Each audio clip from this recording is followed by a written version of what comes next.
Hello everyone, इस video में हम atoms and molecules class 9 NCERT के सारे क्वेश्चन सॉल्व करेंगे। इस वीडियो में आपको ब्लू क्वेश्चंस के सॉल्यूशन मिलेंगे, सारे ब्लू क्वेश्चंस, सारे सॉल्व्ड एग्जाम्पल, सारे एक्सरसाइज सॉल्यूशन विद कॉन्सेप्ट, और मोल कॉन्सेप्ट को हम डिटेल में डिस्कस करेंगे और इस पर बेस्ड न्यूमेरिकल भी सॉल्व करेंगे। तो चलिए शुरू करते हैं।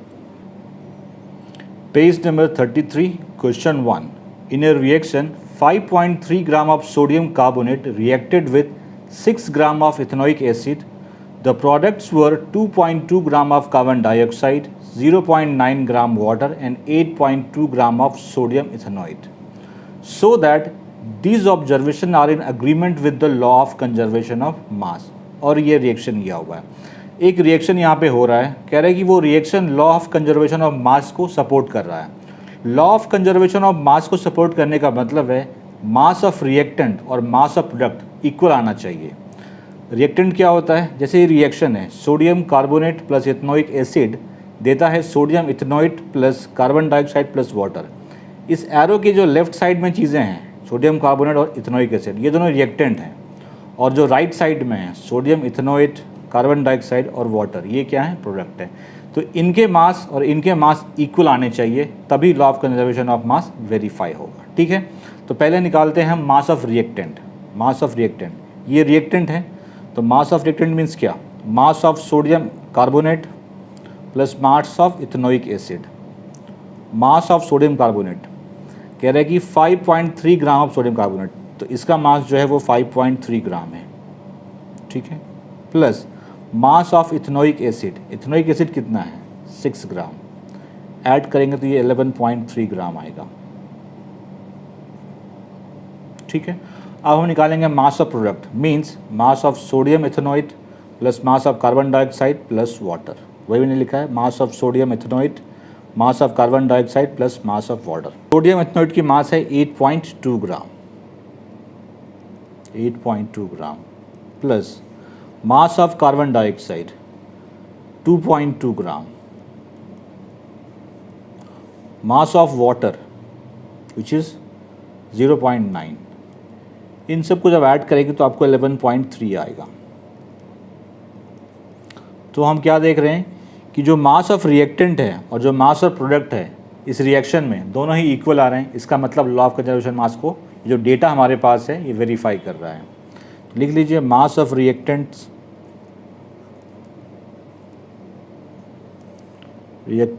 Equal to mass of products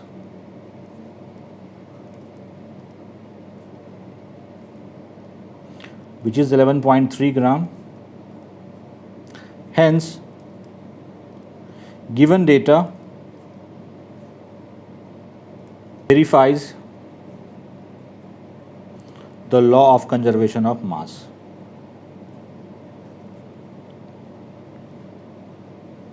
conservation of mass. I hope आपको समझ में आ गया होगा। क्वेरी है तो कमेंट सेक्शन में पूछ सकते हैं। अब आते हैं नेक्स्ट क्वेश्चन पे। Page number 33, question 2।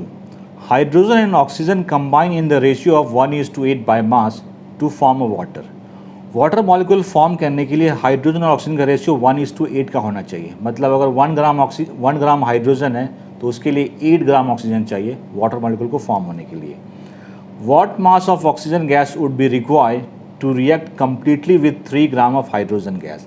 तो कह रहे हैं कि 3 ग्राम ऑफ हाइड्रोजन गैस के लिए कितना ऑक्सीजन गैस चाहिए जो कि वाटर मॉलिक्यूल फॉर्म करेगा। तो यहाँ पे रेशियो 1:8 का है, तो इसका मतलब क्या हुआ कि 1 ग्राम हाइड्रोजन गैस को 8 ग्राम ऑफ ऑक्सीजन चाहिए वाटर मॉलिक्यूल फॉर्म करने के लिए। तो वही मैंने लिखा है यहाँ पे, 1 ग्राम of hydrogen gas requires 8 gram of oxygen gas. हमें पता करना है 3 ग्राम ऑफ हाइड्रोजन गैस के लिए कितना ऑक्सीजन चाहिए। तो सिंपली निकल नहीं जाएगा, 3 gram of hydrogen gas requires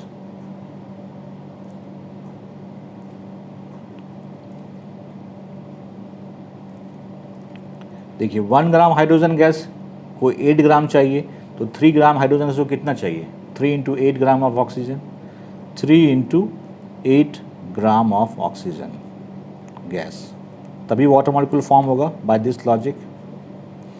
तो आंसर ये कि आपको 24 ग्राम ऑफ ऑक्सीजन चाहिए 3 ग्राम ऑफ हाइड्रोजन गैस के साथ कंप्लीटली रिएक्ट करके वाटर बनाने के लिए। 24 gram of oxygen required.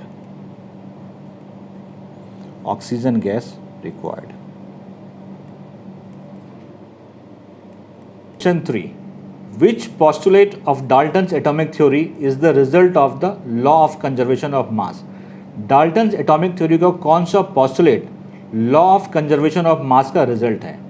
Dalton's atomic theory का एक postulate था atoms can neither be created nor be destroyed in a chemical reaction. इस postulate का ही result है law of conservation of mass, जो कि हमने question 1 में देखा. इसीलिए mass of reactant और mass of product same होना चाहिए according to law of conservation of mass. Atoms can neither be created nor destroyed in a chemical reaction is the result of the law of conservation of mass.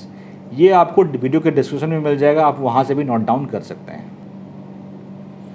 Page number 33 question 4. Which postulates of Dalton's atomic theory can explain the law of definite proportion? Dalton's atomic theory को कौन सा postulate law of definite proportion को explain कर सकता है?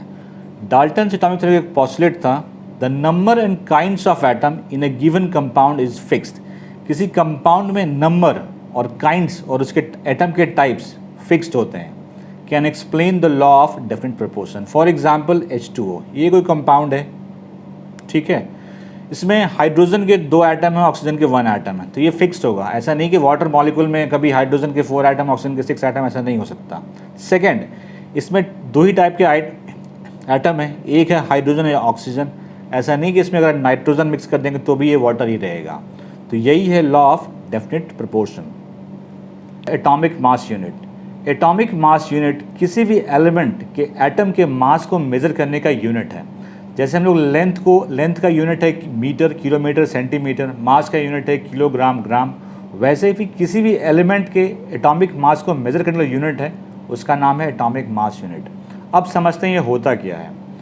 Carbon atom को लिया गया जिसकी एटॉमिक मास 12 होती है, ठीक है, और इस मास को 12 पार्ट्स में डिवाइड किया गया और इस मास का 1/12 पार्ट जो है that is called atomic mass unit. आप सपोज़ कीजिए ये कार्बन एटम है, ठीक है, इसके मास को हमने 12 इक्वल पार्ट्स में डिवाइड किया. आप काउंट करेंगे तो टोटल 12 पार्ट्स हैं. इसमें से एक पार्ट को काट के मैंने बाहर निकाल दिया. ये जो है यही है 1 AMU और इसी से कंपेयर करके हम किसी भी एलिमेंट का एटॉमिक मास निकालते हैं. अब कुछ एग्जांपल देखते हैं. जैसे हाइड्रोजन का एटॉमिक मास हमें निकालना है, ठीक है, ये वेइंग मशीन है, इसको हिंदी में कहते हैं तराजू, ठीक है. इस तरफ मैंने रखा है हाइड्रोजन एटम को और इस तरफ अब देखते हैं कि ये जो हाइड्रोजन एटम है इसका मास कितना एटॉमिक मास यूनिट आएगा. तो इसके मास को इक्वलाइज करने के लिए इसका एक पार्ट चाहिए, ठीक है. तो इसीलिए हाइड्रोजन का एटॉमिक मास होता है 1 AMU या फिर सिंपली इसको कहते हैं 1. हीलियम, इस तरफ हमने रखा है हीलियम एलिमेंट को, ठीक है.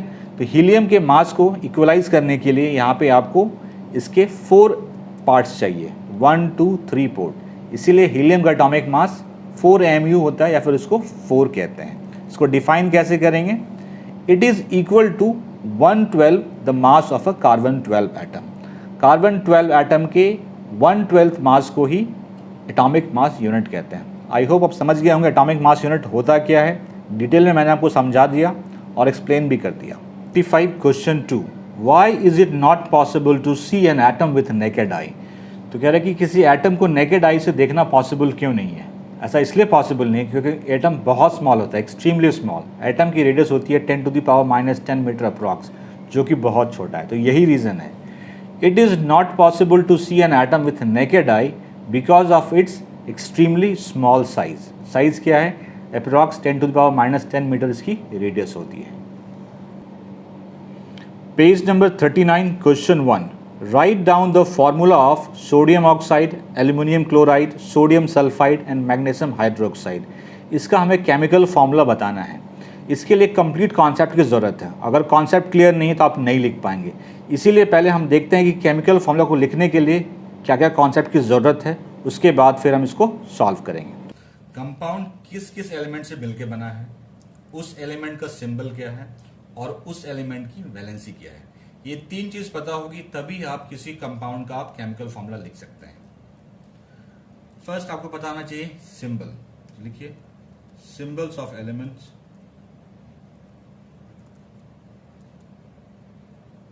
एलिमेंट और आयन जो भी है अगर एलिमेंट है तो एलिमेंट, आयन है तो ion. Second, valency of element,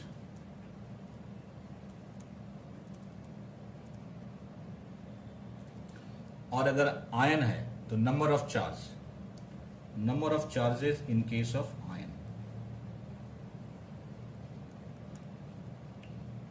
in case of ions. तो जब आयन होगा तो नंबर ऑफ चार्ज ही उसका वैलेंसी हो जाता है। तो इसके लिए आप एनसीईआरटी का पेज नंबर 37 पे जाइए, पेज नंबर 37 एनसीईआरटी बुक, उसमें टेबल है 3.6, टेबल 3.6, उस टेबल को आप पूरा याद कर लीजिए, तभी आप केमिकल फॉर्मूला लिख पाएंगे। अब एक हम एग्जांपल लेते हैं। सपोज कोई कंपाउंड है जो कि एलिमेंट ए और बी से मिलकर बना है, तो इसके लिए दो स्टेप है। फर्स्ट यहाँ आप लिखेंगे सिंबल, सबके लिए यही दो स्टेप करना है, सिंबल और नीचे लिखेंगे वैलेंसी। तो दो एलिमेंट हैं ए और बी सिंबल है उसका, जो भी एलिमेंट है। मैं मान लेता हूं ए की वैलेंसी 2 है और बी की वैलेंसी 3 है। अब इसको क्रॉस ओवर कर दीजिए, ठीक है। तो ए की तरफ क्या है 3 है, बी की तरफ क्या है 2 है, इसको लिखेंगे A3 B2। ध्यान रखिएगा B2 A3 नहीं लिख सकते आप, A3 B2 ही लिखना पड़ेगा। ये तो था आपका जस्ट एन एग्जाम्पल। अब हम लोग लेंगे कुछ लाइव एग्जाम्पल जिससे आपका कॉन्सेप्ट और भी क्लियर हो जाए। फर्स्ट एग्जाम्पल लिया है मैंने सोडियम ऑक्साइड। ये सोडियम आयन और ऑक्साइड आयन से मिलकर बना है, तो पहले लिखते हैं सिंबल। सोडियम आयन का सिंबल होता है Na+ और ऑक्साइड आयन का होता है O2-। वैलेंसी लिखेंगे इसकी।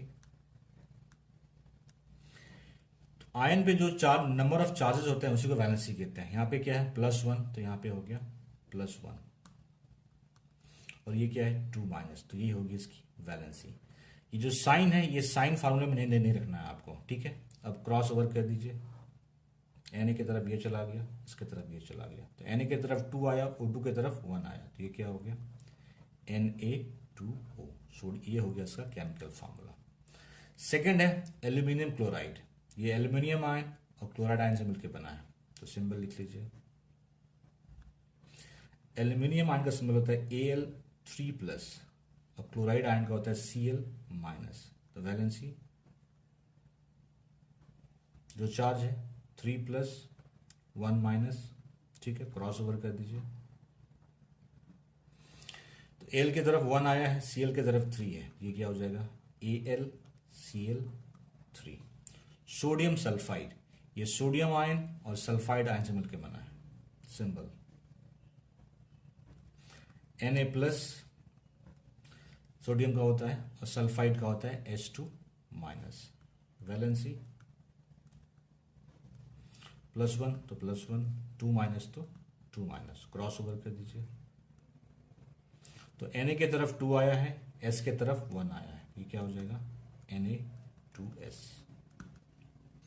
नेक्स्ट एग्जाम्पल है मैग्नीशियम हाइड्रोक्साइड। ये मैग्नीशियम आयन और हाइड्रोक्साइड आयन से मिलकर बना है, तो सिंबल लिख लीजिए। मैग्नीशियम आयन का सिंबल होता है Mg2+ और हाइड्रोक्साइड आयन का होता है OH-, -1 होता है इसमें। तो वैलेंसी क्या होगी इसकी, जो चार्ज होता है आयन पे वही वैलेंसी होती है, तो 2+ OH -1 होगा सिंपली। तो ये इस तरफ गया, ये इस तरफ गया, ठीक है। तो Mg की तरफ 1 है, OH की तरफ 2 है, तो ये क्या हो जाएगा MgOH2।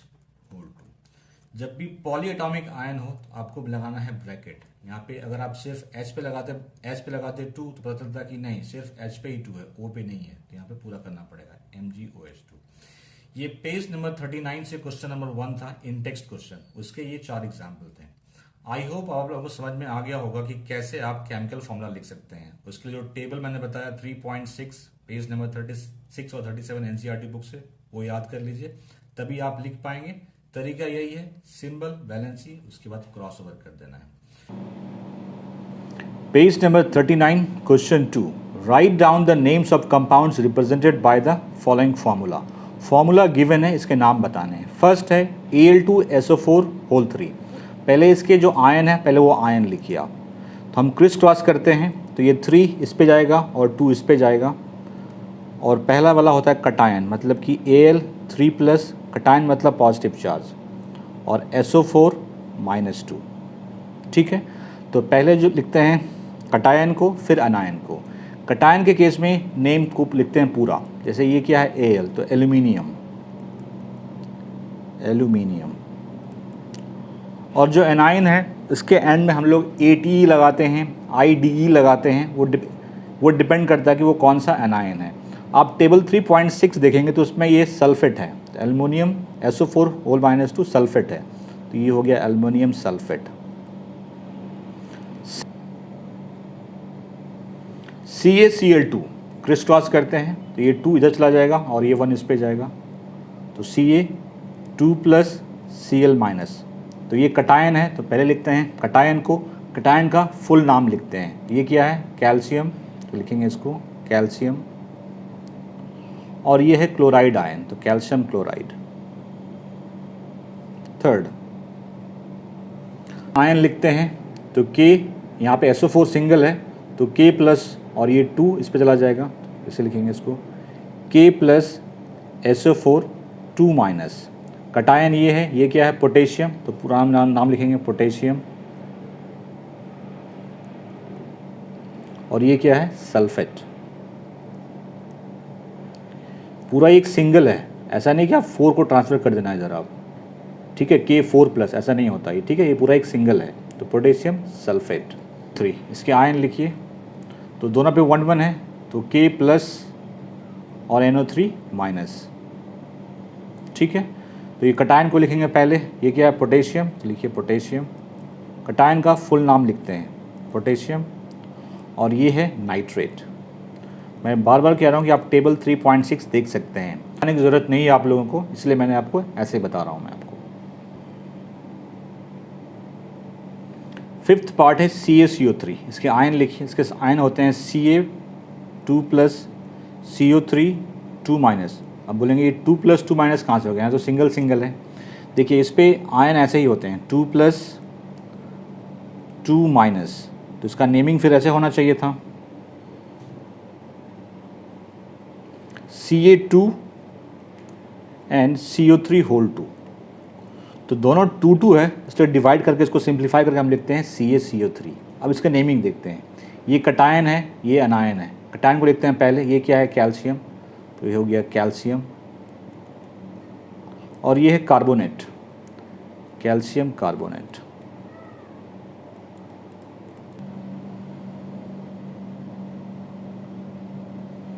Page number 39, question 3, what is meant by the term chemical formula. Chemical formula का क्या मतलब होता है, किसी भी मॉलिक्यूल या कंपाउंड का केमिकल फार्मूला ये रिप्रेजेंट करता है कि उसमें कौन कौन से एलिमेंट हैं और उस एलिमेंट के कितने एटम्स उसमें प्रेजेंट हैं। सपोज़ मैं वाटर का लिख रहा हूँ मैं केमिकल फार्मूला, तो ये H2O होता है। अब इसमें कौन कौन से एलिमेंट हैं पता चल रहा है हमें, हाइड्रोजन है और ऑक्सीजन है। हाइड्रोजन के कितने एलिमेंट हैं, हाइड्रोजन के कितने एटम हैं, 2 एटम है। ऑक्सीजन के कितने एटम है, 1 एटम है। तो इसी को कहते हैं केमिकल फार्मूला।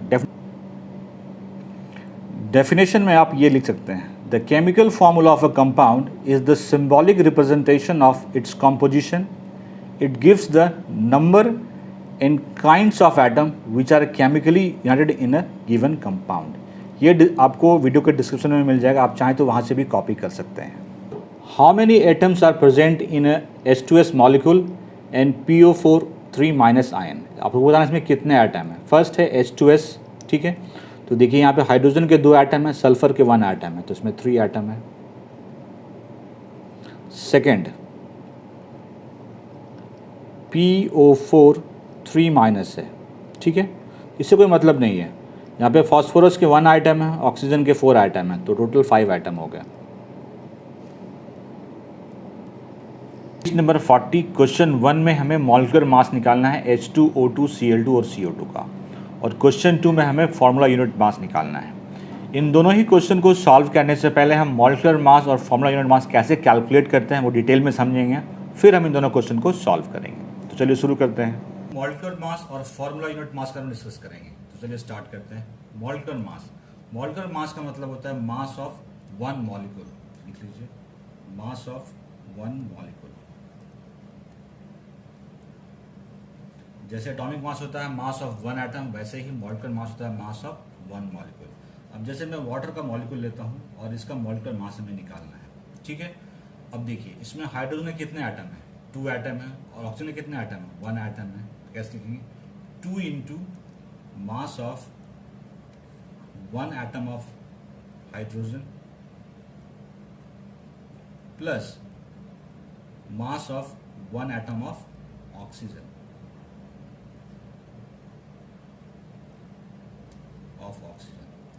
तो हाइड्रोजन का एटॉमिक मास होता है 1, तो 2 इंटू 1 AMU होता है, AMU प्लस ऑक्सीजन का एटॉमिक मास होता है 16 AMU, तो 16 AMU, ये क्या हो गया 2 AMU plus 16 AMU means 18 AMU। तो वाटर का मॉलिक्यूलर मास क्या हो गया 18 AMU। अब हम लोग दूसरा लेते हैं HNO3, इसका हमें निकालना है मॉलिक्यूलर मास। तो क्या करना है आपको, यहाँ पे हाइड्रोजन के 1 एटम है, नाइट्रोजन के 1 एटम है और ऑक्सीजन के 3 एटम है। तो लिखिए मास of 1 atom of hydrogen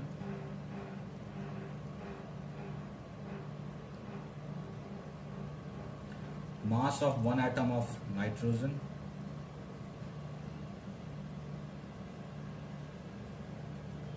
plus 3 into mass of 1 atom of oxygen.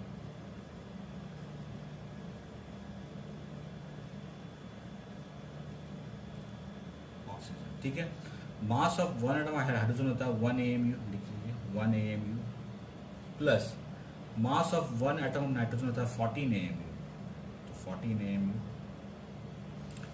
और मास ऑफ 1 एटम ऑक्सीजन होता है 16 AMU, तो 3 इंटू 16 AMU। आप AMU जगह पे सिंपली U भी लिख सकते हैं। आप अब लोग AMU यूज नहीं करता, उसकी जगह पे सिर्फ U यूज करता है। हम यूज कर सकते हैं 1U plus 14U plus 48U, 48 149 49 53 63 AMU। अब हम एक क्वेश्चन लेंगे, इनटेक्स्ट क्वेश्चन आपके एक्सरसाइज से, उसको सॉल्व करेंगे। ये इनटेक्स्ट क्वेश्चन है, पेज नंबर 40 NCERT बुक से, question number 1, calculate the molecular mass of the following. चलिए सॉल्व करते हैं।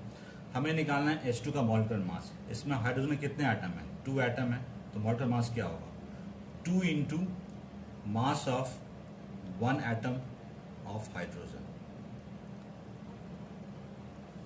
तो वो होता है मास ऑफ 1 एटम हाइड्रोजन होता है 1 U, तो लिखेंगे सिंपली 2 यूनिट। सेकेंड है ऑक्सीजन, तो क्या लिखेंगे, यहाँ पे ऑक्सीजन के 2 एटम है, तो 2 into atomic mass of oxygen. Mass of 1 atom means atomic mass of oxygen, तो 2 into atomic mass of oxygen होता है 16 AMU या simply U, that is 32 unit.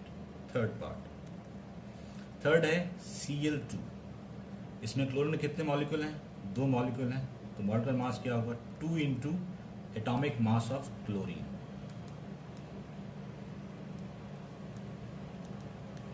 Atomic mass of chlorine होता है 35.5, which will be equal to 71। Fourth है CH4, इसमें carbon के 1 atom है, हाइड्रोजन के 4 एटम है, तो क्या लिखेंगे एटॉमिक मास ऑफ कार्बन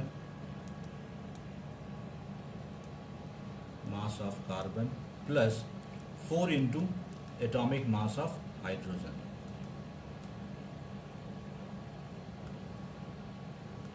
तो कार्बन का एटॉमिक मास होता है 12, 4 इंटू 12U और हाइड्रोजन का होता है 1U, तो that is 12U plus 4U, that is 16U। Fifth part है C2H6, इसमें क्या है कार्बन के 2 एटम है, हाइड्रोजन के 6 एटम है, तो 2 इंटू कार्बन का एटॉमिक मास होता है 12, तो 12U, हाइड्रोजन 6 है, तो 6 into 1U, 12 into 2 24U plus 6U, that is 30U। Sixth है C2H4, यहाँ पे कार्बन के 2 एटम है, हाइड्रोजन के 4 एटम है, तो 2 इंटू कार्बन का एटॉमिक मास 12 होता है, 12 U प्लस 4 इंटू हाइड्रोजन के 1 एटम का मास जो कि होता है 1 U, that is 24 U plus 4 U, 28 U। 7 NH3, ठीक है। तो यहाँ पे नाइट्रोजन का 1 एटम है, नाइट्रोजन का एटॉमिक मास होता है 14, तो 14 U प्लस हाइड्रोजन के 3 एटम है तो 3 into 1 U, 14 U plus 3 U, that is 17 U। या फिर मैं इसको इधर कर दे रहा हूँ, 7 8 CH3OH, कार्बन के 1 एटम है, हाइड्रोजन के 3 एटम है, और यहाँ पे ऑक्सीजन के 1 एटम है, हाइड्रोजन के 1 एटम है।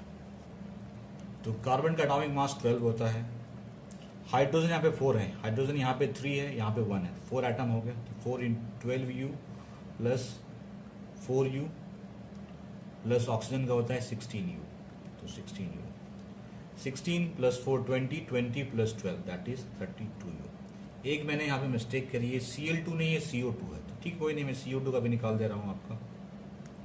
तो क्या हो जाएगा, यहाँ पे कार्बन के 1 एटम है, ऑक्सीजन के 2 एटम है, तो कार्बन का एटॉमिक मास होता है 12 यूनिट, 12 U, ऑक्सीजन का 16, तो 16 इंटू 2 इंटू 16, 2 यहाँ बाद में कर रहा हूँ मैं, 16 यूनिट इंटू 2, तो 12 प्लस 32 दैट इज 44 U पर या फिर AME।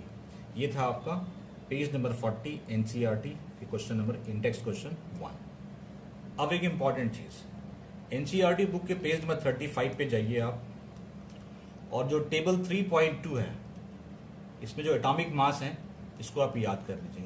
ये बहुत कॉमन एलिमेंट का एटॉमिक मास है, अगर ये याद रहेगा तो एग्जाम में आप मॉलिक्यूलर मास इजीली निकाल पाएंगे। अब हम डिस्कस करेंगे formula unit mass.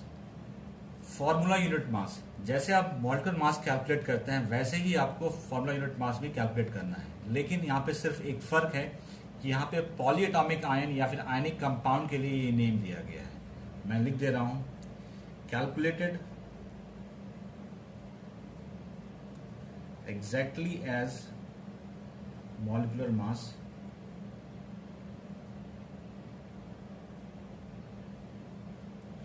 Used for polyatomic ion और आयनिक कंपाउंड, इसके लिए यूज करते हैं फॉर्मूला यूनिट मास, इसके लिए नया नाम दिया है, used for polyatomic ion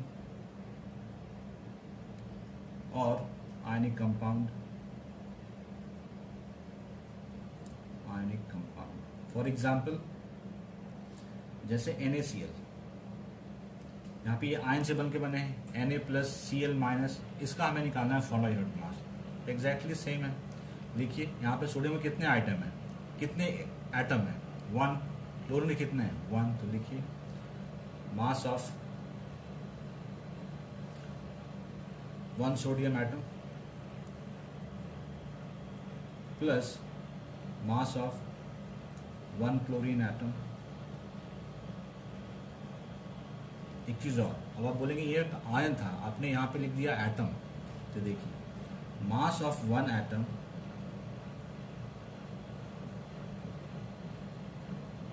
is equal to mass of 1 ion for same element। किसी भी एलिमेंट का एक एटम का मास वही होगा जो उसके एक आयन का मास होगा। मैं लिख दे रहा हूं यहाँ पे फॉर सेम एलिमेंट, इसीलिए वहां पे मैंने आयन के जगह एटम भी लिख सकते हैं। तो सोडियम के एक एटम का मास होता है 23 और क्लोरीन के एक एटम का मास होता है 35.5 U, जैसा कि आप जानते हैं 23 U। ऐड कर लीजिए 538 325 58.5 यूनिट। एग्जाम्पल मैं ले रहा हूँ CaCl2, इसका हमें निकालना है फॉर्मूला यूनिट मास। कैल्शियम के 1 एटम है, क्लोरीन को 2 एटम है, तो लिखेंगे यहाँ पे atomic mass of calcium plus 2 into atomic mass of chlorine,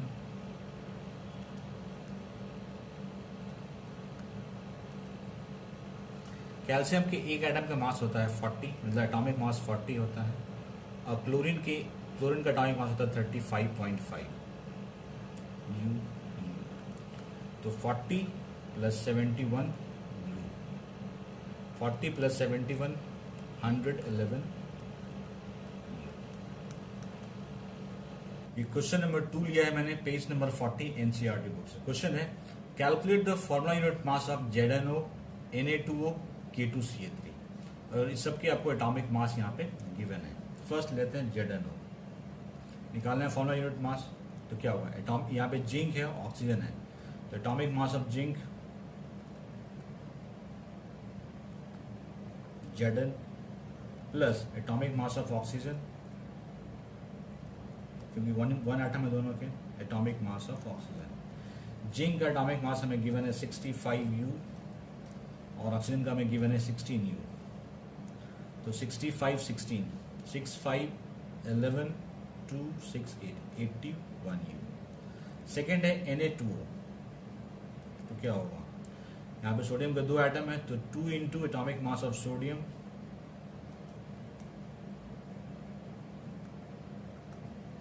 plus oxygen का 1 एटम है, तो एटॉमिक मास ऑफ ऑक्सीजन।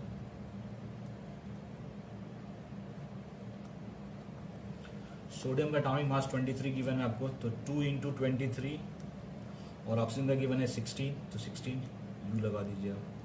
तो 46 यू प्लस 16 यू क्या हो जाएगा, 6 6 12 4 1 5 62 यूनिट। थर्ड है K2CO3, पोटेशियम के दो एटम है यहाँ पे, कार्बन के 1 एटम है और ऑक्सीजन का 3 एटम है। तो क्या लिखेंगे, 2 into atomic mass of potassium mass of K plus atomic mass of carbon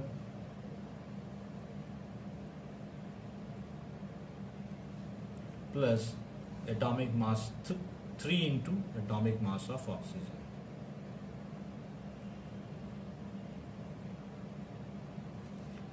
तो पोटेशियम का 39 है, कार्बन का 12 है और ऑक्सीजन का 16 है, तो 3 इंटू 16। सब में यू लगा हुआ है, यू लगाना भूल जाऊँ हमारे पास। 39 to 78 u plus 12 u plus 48 u, ठीक है। 8 टू 10 10 8 18 18 1 4 1 5 5 1 6 6 7 13 138 यूनिट। तो number 42, page number 42, question 1, if 1 mole of carbon atoms weighs 12 gram, what is the mass of 1 atom of carbon. कह रहा है कि अगर 1 मोल ऑफ कार्बन एटम का weight 12 gram है तो 1 एटम ऑफ कार्बन का वेट क्या होगा ग्राम में, ये बताना है। पहले हम समझते हैं 1 मोल क्या होता है। 1 दर्जन क्या होता है, 1 डजन क्या होता है। 1 डजन एक नंबर है स्पेसिफिक, इसका मतलब होता है 12। वैसे ही 1 मोल एक नंबर है, इसका मतलब होता है 6.022 इंटू 10 टू द पावर 23। तो कह रहा है इतने कार्बन एटम का वेट है इतना ग्राम, तो लिखिए 6.022 into 10 to the power 23 atoms of carbon, carbon का सिंबल C होता है, इज 12 ग्राम। ठीक है, हमें निकालना है 1 एटम का, निकाल लीजिए 1 एटम ऑफ कार्बन। तो ये 1 इधर मल्टीप्लाई हो जाएगा, 12 into 1 upon 6.022 into 10 to the power 23। ठीक है, ये यहाँ प्लस में है, ऊपर जाएगा माइनस हो जाएगा। मैं एक स्टेप कर दे रहा हूँ, 12 into 10 to the power minus 23 upon 6.022। अगर इस पूरे को डिवाइड करेंगे आप 12 को 6.022 से, तो ये आता है 1.99 into 10 to the power minus 23 gram होगा। ठीक है, बहुत लोग पूछेंगे आपने डायरेक्टली कैसे कर दिया। मैं एक हिंट देता हूँ, डेसिमल को हटाइए यहाँ पे, और यहाँ पे कितने डिजिट हैं, 3 डिजिट हैं, तो यहाँ पे 3 डिजिट डाल दीजिए, 3 जीरो डाल दीजिए। 12,000 into 10 to the power minus 23 upon point तो हट गया, 622। अब इसको डिवाइड कर लीजिए आप डिवीजन मेथड से, आपका ये रिजल्ट आएगा। Page number 40, question 2, which has more number of atoms, 100 gram of sodium और 100 ग्राम्स ऑफ आयरन। कह रहा है कि किस में नंबर ऑफ एटम्स ज़्यादा होंगे, 100 ग्राम ऑफ सोडियम में या 100 ग्राम ऑफ आयरन में। सोडियम की मास 23 यूनिट है और आयरन की मास 56 यूनिट है। तो दोनों ही केस में पहले हम निकालेंगे number of moles. Number of moles जिसका ज़्यादा होगा उसमें नंबर ऑफ़ एटम्स ज़्यादा होंगे। तो फर्स्ट मैं ले रहा हूँ 100 gram of sodium. Number of moles निकालने का फॉर्मूला होता है number of moles equals to given mass, जो मास हमें गिवन है, अपॉन मोलर मास, मतलब उसका मॉलिक्यूलर मास। ठीक है, इस केस में निकाल रहे हैं। इस केस में गिवन मास क्या है? 100 ग्राम। ठीक है, मोलर मास, इसमें सोडियम के कितने हैं एटम है? सिंगल एटम है, और ये क्या है? 23, मतलब इसका मोलर मास 23 है सोडियम का, क्योंकि इसमें एक ही एटम है। 23 से 100 को अगर आप डिवाइड करेंगे तो ये आएगा अप्रॉक्स 4.34। तो इस केस में number of moles, first case में क्या है? 4.34 मोल्स। ठीक है, मोल्स मतलब ये क्या हो गया? 4.34 इंटू 6.022 इंटू 10⁻23 एटम्स। ठीक है, अब निकालते हैं सेकेंड केस में 100 ग्राम ऑफ आयरन। तो इस केस में नंबर ऑफ मोल्स क्या होगा? गिवन मास 100 ग्राम ही है और एटॉमिक मास ऑफ 56 है। ठीक है, 4 से ये 14 टाइम में कैंसिल, 4 से ये 25 टाइम में कैंसिल। इसको फर्दर करेंगे तो ये आएगा 1.78, तो 1.78 मोल्स। ठीक है, अब आप बताइए किस में ज़्यादा नंबर ऑफ़ एटम्स होंगे? मैंने आपको क्या बताया? मोल क्या होता है? मोल एक जस्ट नंबर है। ठीक है, वो नंबर क्या है? 6.022 इंटू 10⁻23। तो इस केस में 1.78 इंटू दिस 6.022 इंटू 10⁻23 एटम्स हैं, और इस केस में 4.34 इंटू 6.022 इंटू 10⁻23 एटम्स हैं। तो नंबर ऑफ एटम्स ज़्यादा किस में है? इस केस में। तो लिखिए therefore sodium 100 gram of sodium have more atoms, more number of atoms। I hope clear हो गया होगा। ये लास्ट इंटेक्स क्वेश्चन था, ब्लू क्वेश्चन ये लास्ट है। अब हम लोग सॉल्व एग्जाम्पल स्टार्ट करेंगे। Example 3.1 A, calculate the relative molecular mass of water H2O, और बी में calculate the molecular mass of HNO3।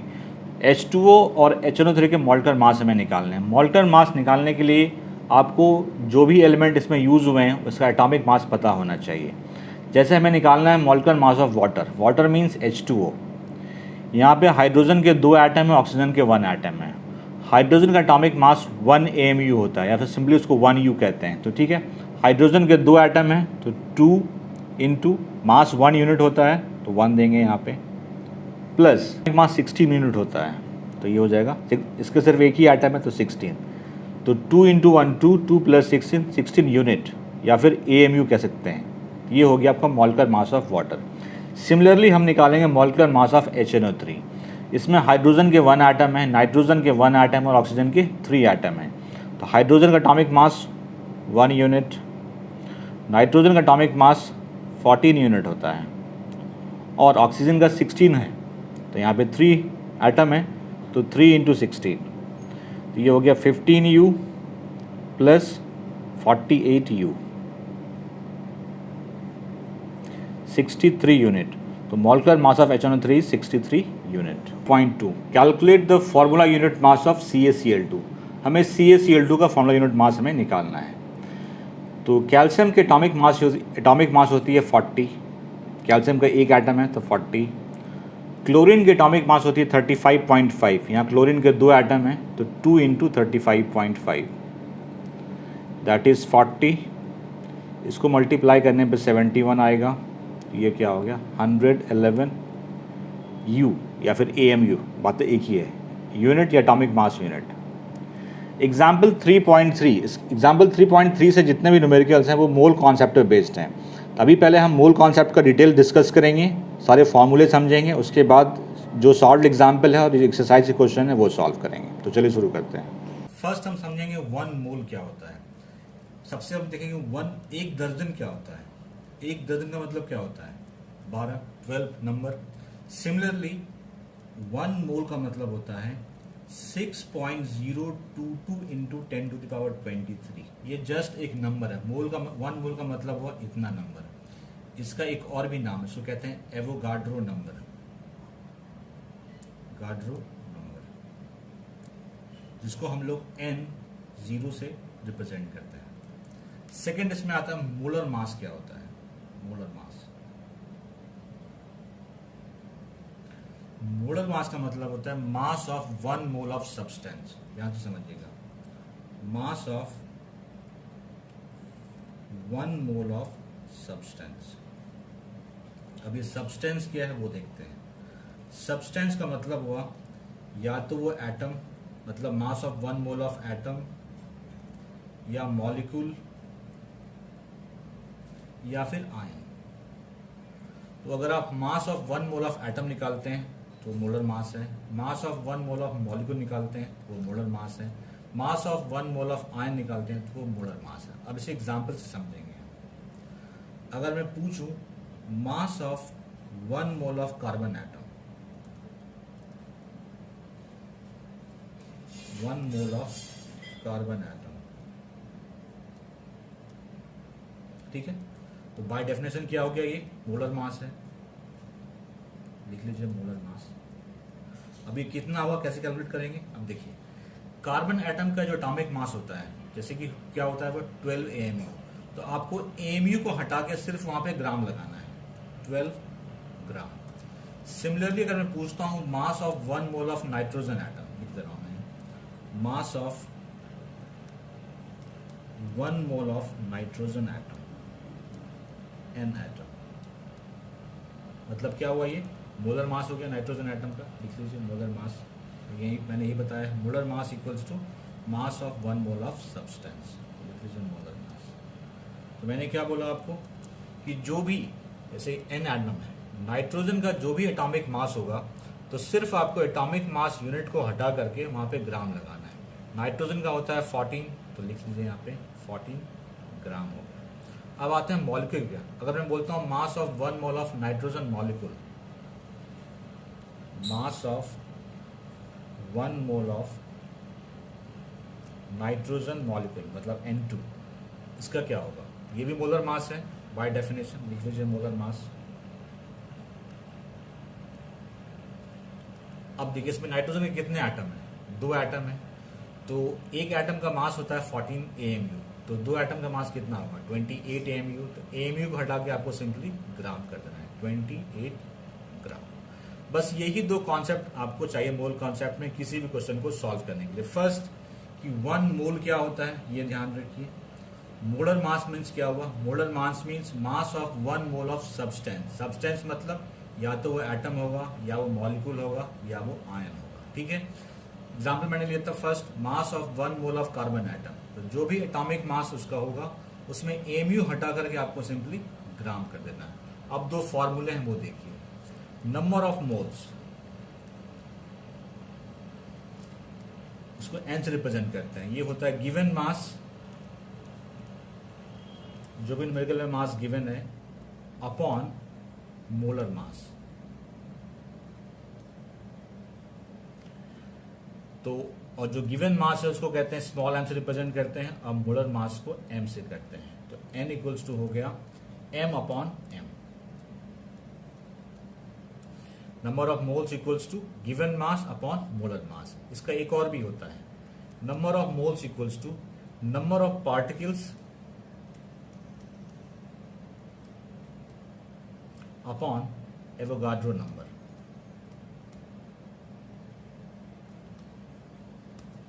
तो n equals to number of particle को सिंबॉलिकली n से रिप्रेजेंट करते हैं और एवोगाड्रो नंबर को n नॉट से। तो ये 2 फॉर्मूले हैं, ये आपको याद रखने हैं। Number of moles equals to given mass upon molar mass, या फिर अगर नंबर ऑफ पार्टिकल्स गिवन है तो number of particles upon Avogadro number. Mole concept खत्म हो गया, थ्योरी इतनी ही थी। अब इतने ही कॉन्सेप्ट से हम सारा न्यूमेरिकल सॉल्व कर सकते हैं। अब आते हैं न्यूमेरिकल्स पे। Example 3.3 from NCERT book. Question है calculate the number of moles for the following. हमें नंबर ऑफ मोल्स कैलकुलेट करने हैं इन दोनों के लिए। फर्स्ट पार्ट है 52 ग्राम ऑफ हीलियम। लिख लीजिए 52 ग्राम ऑफ हीलियम। कैलकुलेट क्या करना है, नंबर ऑफ मोल्स, मतलब हमें n कैलकुलेट करना है। गिवन क्या है, मास गिवन है, लिखिए गिवन मास, इसको हम लोग रिप्रेजेंट करते हैं स्मॉल m से, जो गिवन है 52 ग्राम। तो n कैलकुलेट करना है, गिवन मास हमें पता है, तो मोलर मास निकालना है, तो लिखिए molar mass of helium.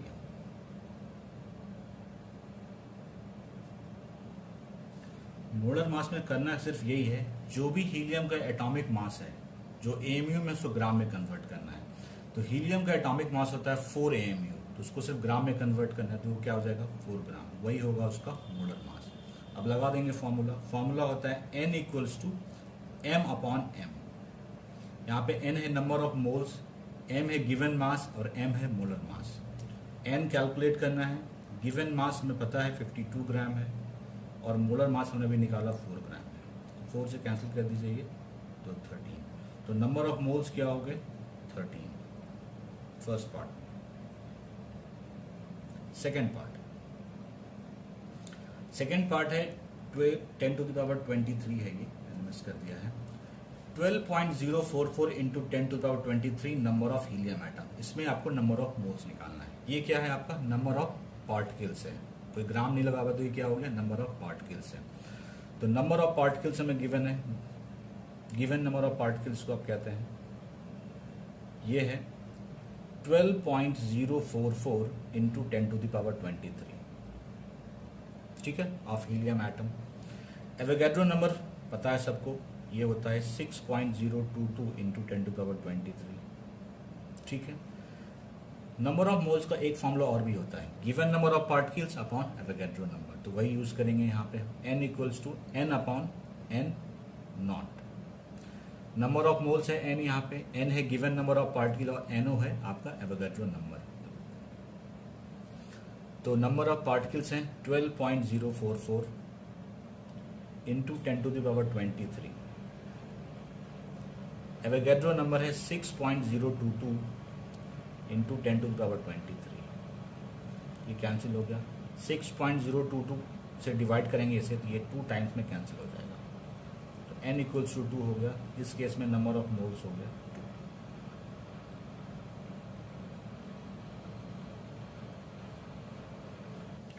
Example 3.4 from NCERT book, calculate the mass of the following. इन सबकी मास कैलकुलेट करनी है। फर्स्ट पार्ट है 0.5 mole of N2 gas, 0.5 mole of N2 gas. Calculate क्या करना है, मास, मतलब हमें m कैलकुलेट करना है। गिवन क्या है, n हमें गिवन है, नंबर ऑफ मोल्स गिवन है 0.5। तो मोलर मास निकालते हैं पहले, molar mass of N2 gas, molar mass of N2। तो इसमें सोडियम में कितने एटम है, 2 एटम है।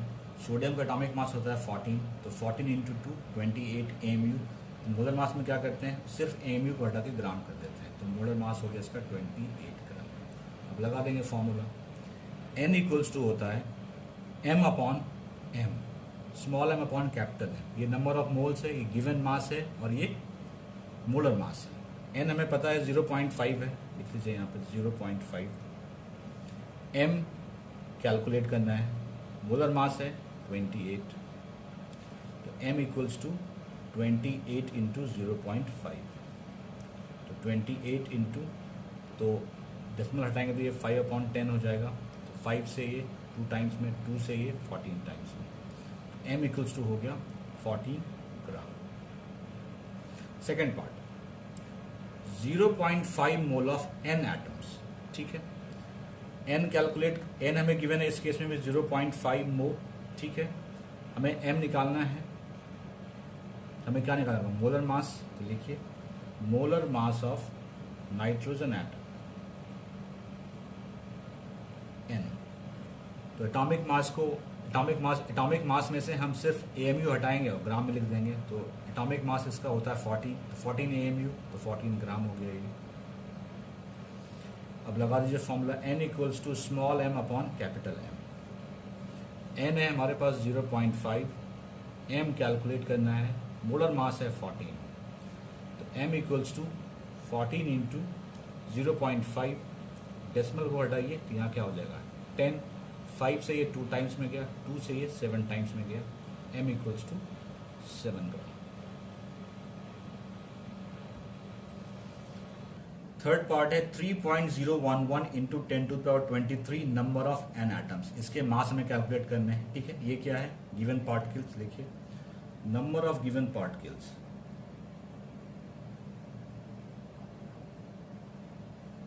जिसको हम लोग कैपिटल एन से रिप्रेजेंट करते हैं, वो क्या है आपके पास 3.011 इंटू 10⁻23, ठीक है।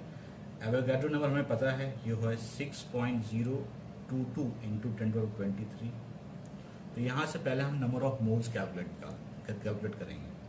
तो नंबर ऑफ मोल्स क्या होता है, given number of particles upon Avogadro number. तो गिवन नंबर ऑफ पार्टिकल्स है 3.011 इंटू 10⁻23 और एवोगाड्रो नंबर है 6.022 इंटू 10⁻23। ये कैंसिल हो गया, इससे ये 2 टाइम्स में कैंसिल हो जाएगा। तो हमारे पास n आ गया हाफ मोल, n हमारे पास हाफ आ गया। अब निकाल लेते हैं हम इसका molar mass, molar mass of nitrogen atom. तो कुछ नहीं करना है, जो एटॉमिक मास है ग्राम में कन्वर्ट कर दीजिए। इसका एटॉमिक मास होता है 14 AMU, तो 14 ग्राम हो गया ये, मतलब आपके पास m आ गया। अब लगाएंगे हम फॉर्मूला यहाँ पे n equals to small m given mass upon molar mass.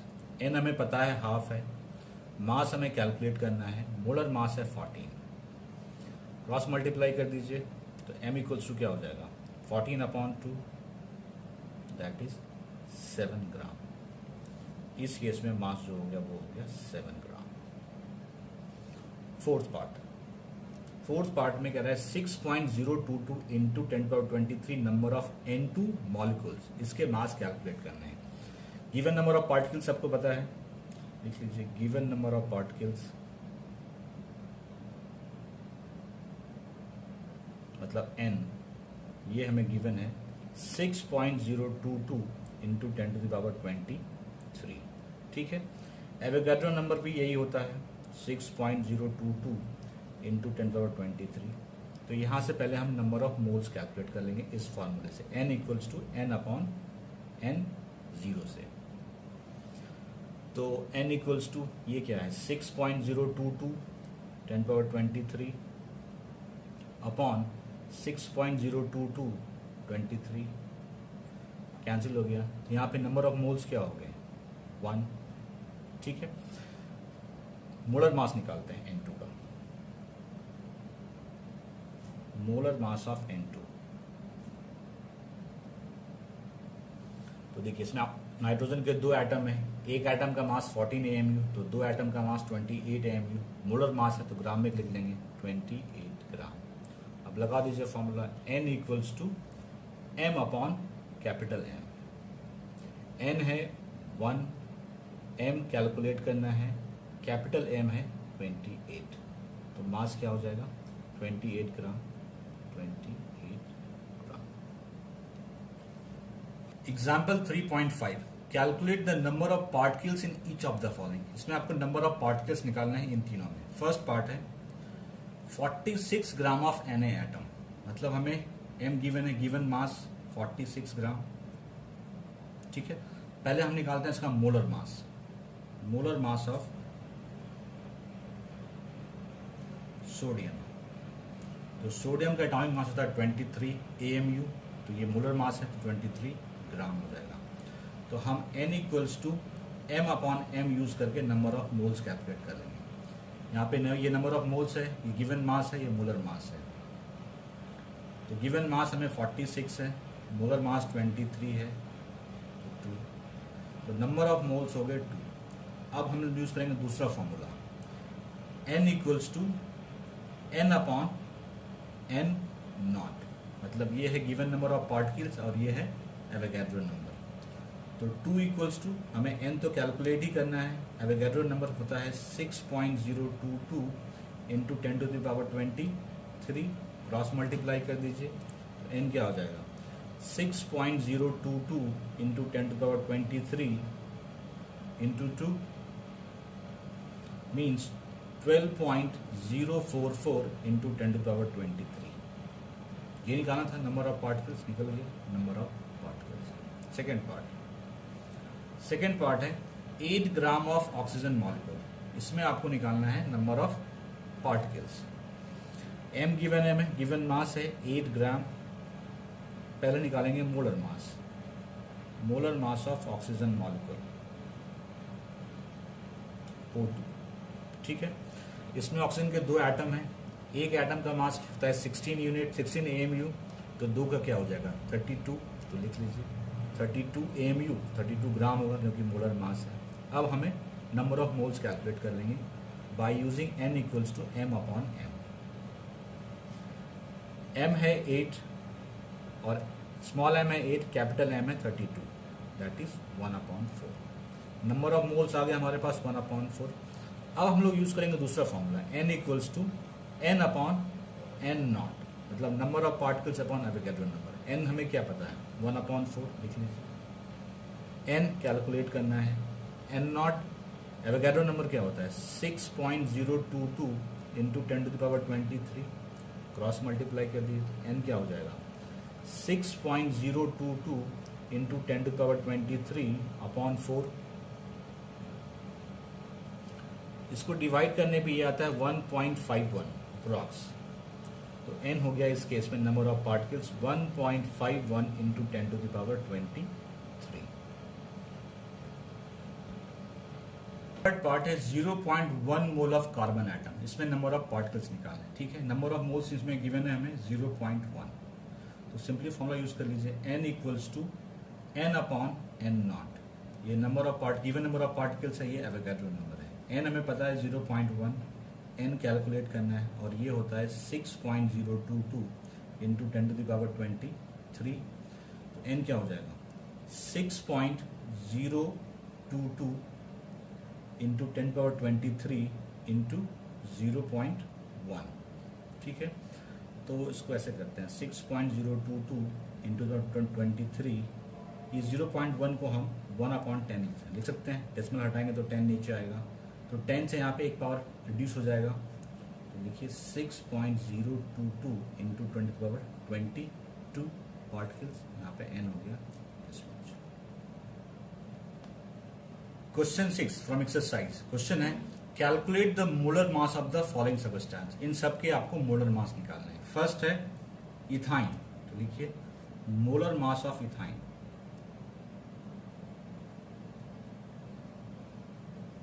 C2H2 इसका नाम है, ठीक है।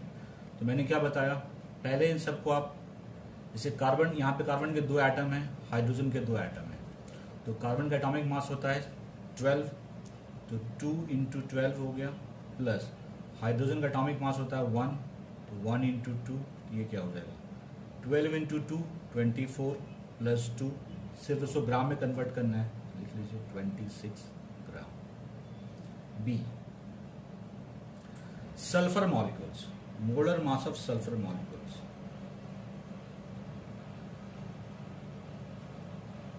S8, ठीक है। इसमें सल्फर के कितने एटम हैं 8 एटम है, और सल्फर का एटॉमिक मास होता है 32, तो 32 इंटू 8 ग्राम, ये हो जाएगा आपका 256 ग्राम। अगर एटॉमिक मास याद है तो कोई दिक्कत नहीं, आराम से निकाल सकते हैं। सी है फॉस्फोरस मॉलिक्यूल, तो देखिए molar mass of P4, phosphorus की एटॉमिक मास गिवन आपको 31 होती है, तो क्या हो जाएगा ये 4 इंटू 31, क्योंकि फॉस्फोरस के 4 एटम है यहाँ पे, 31 इंटू 4 124। डी हाइड्रोक्लोरिक एसिड, तो लिखिए molar mass of hydrochloric acid HCl, पहले एटॉमिक मॉलिक्यूलर मास निकालिए फिर उसको ग्राम में कन्वर्ट कर दीजिए, ठीक है। हाइड्रोजन का एटॉमिक मास क्या होता है 1, क्लोरीन का क्या होता है 35.5, 35 plus 1 36.5 gram. E molar mass of nitric acid,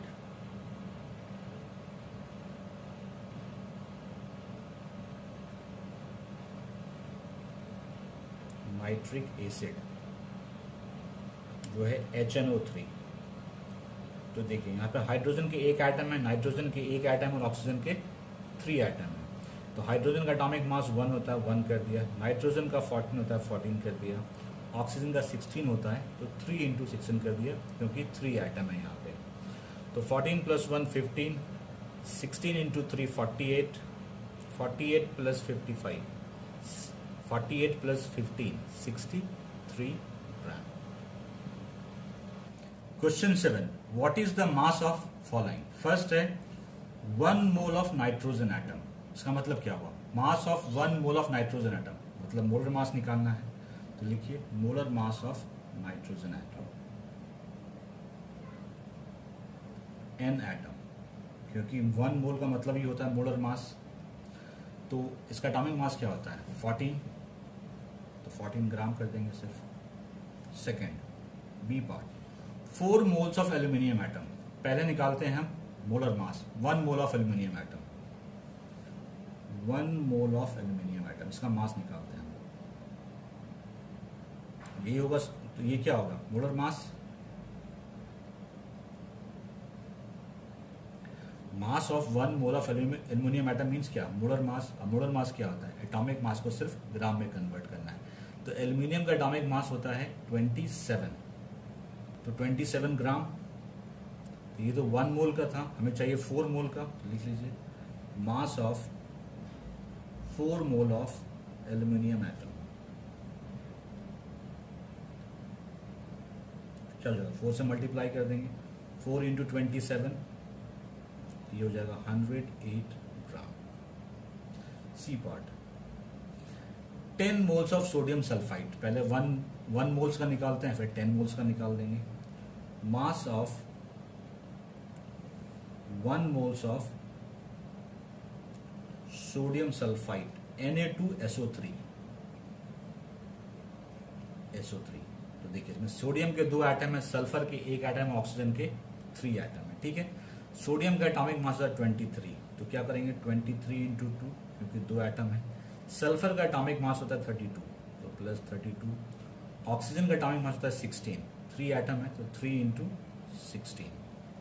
46 + 32 48, 8 to 10 10 16, 5 8 12, 126 ग्राम।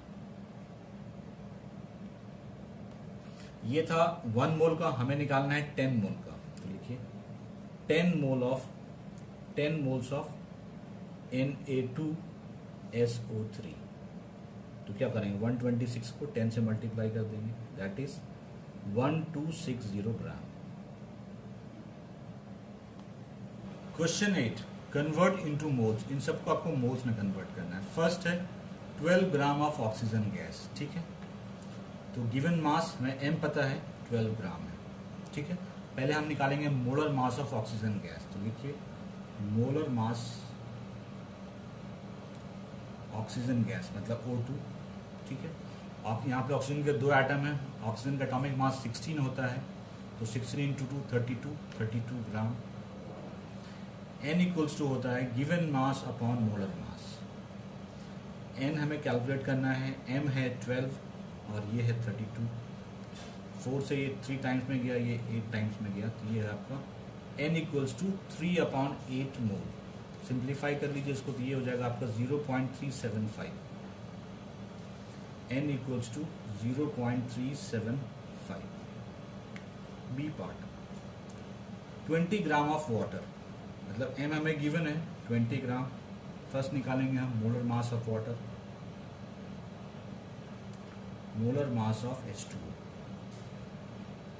मतलब m निकालेंगे। तो देखिए हाइड्रोजन के 2 एटम, ऑक्सीजन के 1 एटम। हाइड्रोजन का एटॉमिक मास 1, तो 1 इंटू 2 2 हो गया। ऑक्सीजन का एटॉमिक मास 16, तो 16 हो गया, that is 18 gram. n equals to m upon m।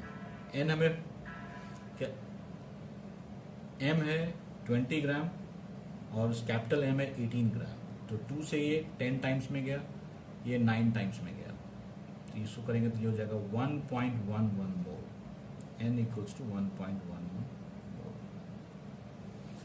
C part 20 gram of carbon dioxide, M given है 22 ग्राम, मोलर मास ऑफ CO2 निकाल लीजिए आप। Molar mass of CO2, carbon के एक एटम है, कार्बन का एटॉमिक मास होता है 12, ऑक्सीजन के 2 एटम है तो 16 इंटू 2 32, तो लिखिए 12 प्लस 16 इंटू 2, तो 12 plus 32 that is 44 gram. n equals to m upon capital M, m है 22 और ये है 44, that is 1 upon 2 that is 0.5।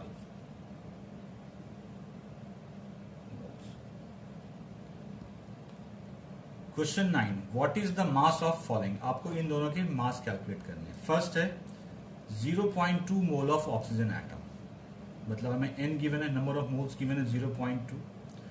पहले हम निकालेंगे इसका molar mass of oxygen atom.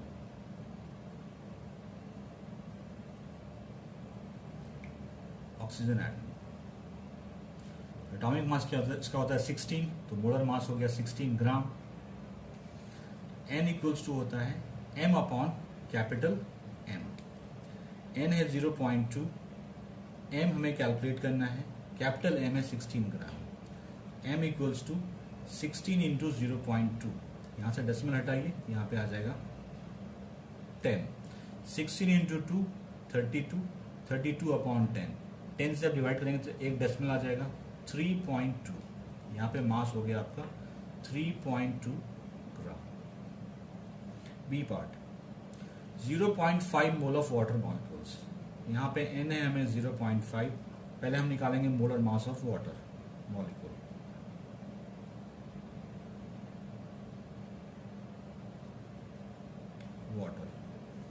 Water means H2O, मतलब हाइड्रोजन 2 ऑक्सीजन 1, तो हाइड्रोजन का एटॉमिक मास 1 होता है, ऑक्सीजन का 16 होता है, तो 2 into 1 plus 16 that is 18 gram.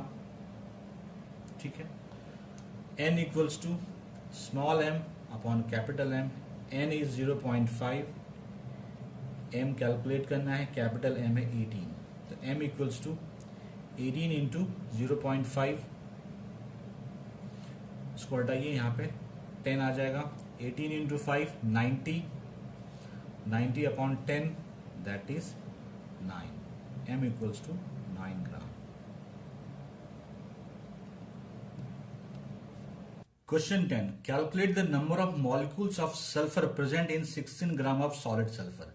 16 gram solid sulphur में सल्फर के कितने मॉलिक्यूल्स हैं। ठीक है, हमें क्या गिवन है, m गिवन है 16 ग्राम। फर्स्ट हम निकालेंगे नंबर ऑफ मोल्स। ठीक है, तो पहले निकालते हैं molar mass of S8। Sulphur के एटॉमिक मास होते 32 AMU, 32 इंटू 8 हो जाएगा इसका मोलर मास, तो लिखिए 32 इंटू 8 ग्राम, 32 इंटू 8 होता है 256 ग्राम। ठीक है, अब निकालते हैं number of moles. Number of moles क्या हो जाएगा, m upon capital M, m है 16, कैपिटल M है 256, ये क्या हो जाएगा 1 अपॉन 16, तो n हमारे पास है 1 अपॉन 16। इसका मतलब क्या हुआ, हमारे पास 1 upon 16 moles of S8 molecules हैं।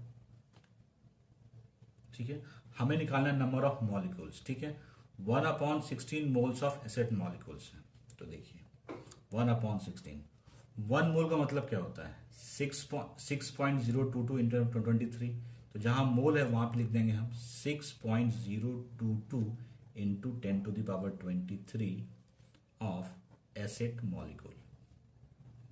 और इसको अब आप सॉल्व कर लीजिए, तो हमारे पास यही फिगर है, तो 2 से ये 8 टाइम्स में कैंसिल हुआ, 3.011। ठीक है, एक बार लिखिए इसको 3.011 into 10 to the power 23 upon 8। अब मैं क्या करता हूं, इसमें से 1000 बाहर कर देता हूं, कैसे करेंगे बाहर वो देख लीजिए आप। इसको मैं 10 टू पावर 23 है तो 20 यहां पे लिखता हूं, और जो 3 बचे उसको एज ए 1000 मैंने यहां पे लिख दिया। यहां पे 8 है, 4 से 2 टाइम्स में कैंसिल, ये 250 टाइम्स में कैंसिल, 2 से ये 125 टाइम्स में कैंसिल।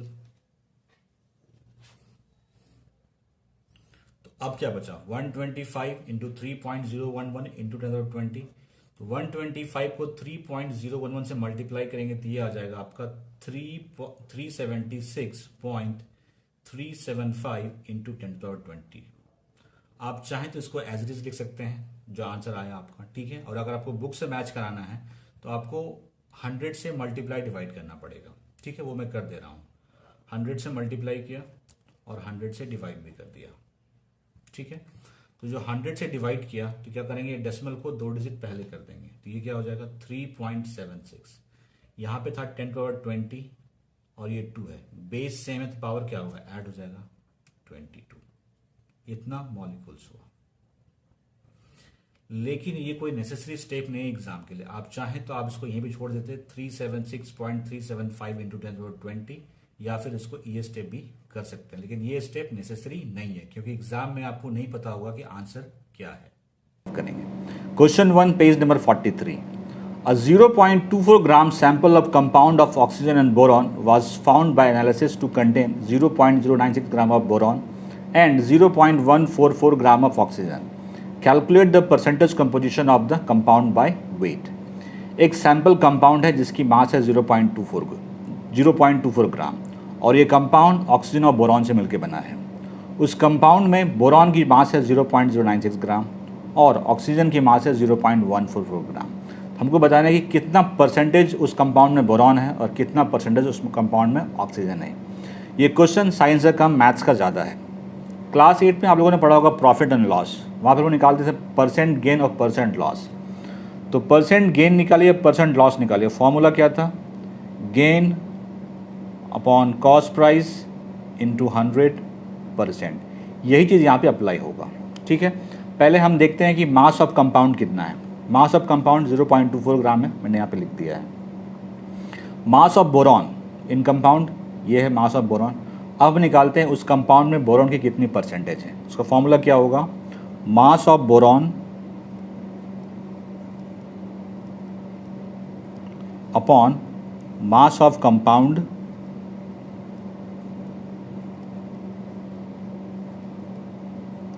इनटू 100 और साथ में आपको परसेंट का साइन लगा देना है। मास ऑफ बोरॉन क्या है 0.096 और मास ऑफ कंपाउंड 0.24 ग्राम। 100 से मल्टीप्लाई करके परसेंट का साइन लगा दीजिए। यहाँ पे डेसिमल के बाद 3 डिजिट है, डेसिमल हटाइए, यहाँ पे 1000 डाल दीजिए। यहाँ पे डेसिमल के बाद 2 डिजिट है तो उसको हटा करके यहाँ पे मैं 100 डाल दे रहा हूँ, ठीक है। ये 96 है, ये 24 है। 24 से 96 4 टाइम्स में कैंसिल हो जाता है, ठीक है। आप कैंसिल कीजिए, 2 0 से ये 2 0 कैंसिल, इससे ये कैंसिल, तो क्या बचा 4 इंटू 10 दैट इज़ 40%। तो उस कंपाउंड में बोरॉन का परसेंटेज कितना है 40%। अब देखिए, अब सेकेंड पार्ट जो है निकालने की ज़रूरत नहीं है। अगर किसी कंपाउंड में 40% बोरॉन है तो टोटल तो 100% ही होते हैं, तो कितना होगा 60%। तो लिखिए percentage of oxygen in compound equals to 100 minus 40%, क्योंकि जब दो ही एलिमेंट्स हैं उसमें बोरॉन और ऑक्सीजन, बोरॉन की परसेंटेज 40% है, दूसरा क्या बचा ऑक्सीजन 60%। एक तो आप डायरेक्टली ऐसे लिख सकते हैं, दूसरा आपको सेम प्रोसेस करना पड़ेगा। मैं यहाँ पे वो प्रोसेस भी कर दे रहा हूँ। पहले निकालिए मास ऑफ ऑक्सीजन क्या है इन कंपाउंड 0.144 ग्राम। अब निकाल लीजिए परसेंटेज ऑफ ऑक्सीजन। देखिए ये आंसर हो चुका है, ये मैं आपको सेकंड मेथड बता रहा हूँ, ठीक है, जो एग्जैक्टली ऐसे फॉलो करने से होगा। तो percentage oxygen means mass of oxygen जो कि है 0.144 अपॉन मास ऑफ कंपाउंड जो कि है 0.24 इंटू 100 और लगा दीजिए परसेंट का साइन। इसको भी सॉल्व करेंगे तो आपको 60% ही आएगा, लेकिन यहाँ पे इजीली हो सकता था तो मैंने इजीली कर दिया। आप चाहे इससे करें चाहे इससे करें, बात बिल्कुल एक ही है, मार्क्स आपको पूरे मिलेंगे। Question 2, when 3 gram of carbon is burnt in 8 gram of oxygen, 11 gram of carbon dioxide is produced. What mass of carbon dioxide will formed when 3 gram of carbon is burnt in 50 gram of oxygen? Which law of chemical combination will govern your answer? कह रहे हैं कि 3 gram of carbon 8 gram of oxygen के साथ burn होकर के 11 ग्राम of carbon dioxide produce करता है। तो कह रहे हैं कि अगर 3 ग्राम कार्बन को 50 ग्राम ऑक्सीजन से हम रिएक्ट कराएंगे तो कितना कार्बन डाइऑक्साइड प्रोड्यूस होगा और ये किस लॉ ऑफ केमिकल कॉम्बिनेशन को गवर्न करता है। पहले लिखते हैं रिएक्शन। कार्बन रिएक्ट हो रहा है ऑक्सीजन से, बर्न हो रहा है और क्या बना रहा है, कार्बन डाइऑक्साइड। तो फर्स्ट केस में क्या है कि 3 ग्राम ऑफ कार्बन है जो कि 8 ग्राम ऑफ ऑक्सीजन के साथ रिएक्ट करके 11 ग्राम ऑफ कार्बन डाइऑक्साइड बना रहा है। हमारा क्वेश्चन है कि 3 ग्राम ऑफ कार्बन को अगर हम 50 ग्राम ऑफ कार्बन से कराएंगे तो कितना मिलेगा। बात को समझिए, 3 ग्राम 8 ग्राम से रिएक्ट हो रहा है तो 11 बन रहा है। इसका मतलब है कि यहाँ पे जो कार्बन और ऑक्सीजन का रेशियो है वो 3:8 का होना चाहिए। तो यहाँ पे भी कार्बन 3 ग्राम ही है तो वो 8 ग्राम ऑफ ऑक्सीजन से ही रिएक्ट करेगा, बाकी से रिएक्ट नहीं करेगा। तो ये भी आपको 11 ग्राम ऑफ कार्बन डाइऑक्साइड ही बनाएगा, 11 ग्राम कार्बन डाइऑक्साइड। तो लेकिन आप कहेंगे ये जो 42 ग्राम है वो कहाँ गया, तो 42 gram of oxygen will not react, वो रिएक्ट नहीं करेगा,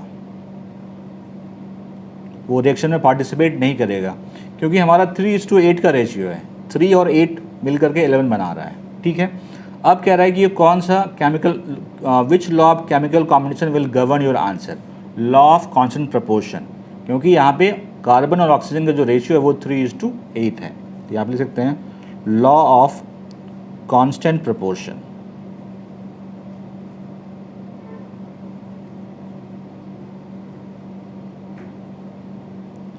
What are polyatomic ions? Give example. Poly का मतलब होता है मेनी, वैसे आयन जिसमें मोर देन 1 एटम इन्वॉल्व हो उसको कहते हैं polyatomic ion. Polyatomic ions are ions which consist of more than 1 atom. For example sulphate ion, इसमें सल्फर है, ऑक्सीजन है। नाइट्रेट आयन, इसमें नाइट्रोजन है, इसमें नाइट्रोजन के एटम है, इसमें ऑक्सीजन के एटम है। हाइड्रोक्साइड आयन, इसमें ऑक्सीजन के एटम है, इसमें हाइड्रोजन के एटम है। तो polyatomic ion means simply means वैसे आयन जिसमें मोर देन 1 एटम इन्वॉल्व हो। Page number 44, question 4, right the chemical formula of the following. हमें केमिकल फार्मूला लिखना है इन सबका। फर्स्ट है मैग्नीशियम क्लोराइड। जिसका केमिकल फार्मूला लिखना हो तो पहले आप देखिए उसमें कौन कौन से एलिमेंट इन्वॉल्व हैं। इसमें मैग्नीशियम है और क्लोराइड है, क्लोरीन है। तो उसका सिंबल लिखिए पहले आप। मैग्नीशियम का सिंबल होता है Mg, इसका होता है Cl क्लोरीन का। ठीक है, उसके बाद नेक्स्ट स्टेप है इसके वैलेंसी लिखिए। मैग्नीशियम में वैलेंसी होती है 2+, वैलेंसी या चार्ज इसको कहते हैं आप, और क्लोरीन का होता है 1-। ठीक है, अब काम आसान हो गया। अब जो करना है क्रिस क्रॉस, ऐसे करेंगे। फर्स्ट इस तरफ से एरो डालेंगे, सेकंड एरो इस तरफ से। ठीक है, तो Mg की तरफ 1 है तो MgCl2, तो इसका नाम होगा MgCl2 मैग्नीशियम क्लोराइड। इसमें कौन कौन से एलिमेंट इन्वॉल्व हैं, कैल्शियम और ऑक्सीजन। सिंबल लिखिए, कैल्शियम का Ca होता है, ऑक्सीजन का O होता है। कैल्शियम की वैलेंसी 2+ होती है, मतलब चार्ज या वैलेंसी जो कह लीजिए, और ये होता है 2-। क्रिस क्रॉस करेंगे हम, इसको पहले इधर से फिर इधर से, तो Ca2O2, तो दोनों यहाँ पे सेम ही 2-2 है तो सिंपली इसको लिखते हैं हम लोग CaO। C कॉपर नाइट्रेट, इसमें इन्वॉल्व हैं कॉपर और नाइट्रेट। Cu, कॉपर का सिंबल Cu और नाइट्रेट का NO3। कॉपर की वैलेंसी या चार्ज इसको कह लीजिए होता है 2+ और NO3 की होती है 1-। ठीक है, क्रिस क्रॉस कीजिए से आप। और ये जो वैलेंसी या चार्ज मैं लिख रहा हूँ ये आपको याद करना पड़ेगा। ये आपका टेबल 3.6 है, पेज नंबर 37 NCERT बुक में, वहाँ से आप इसको लर्न कर सकते हैं। तो Cu NO3 2।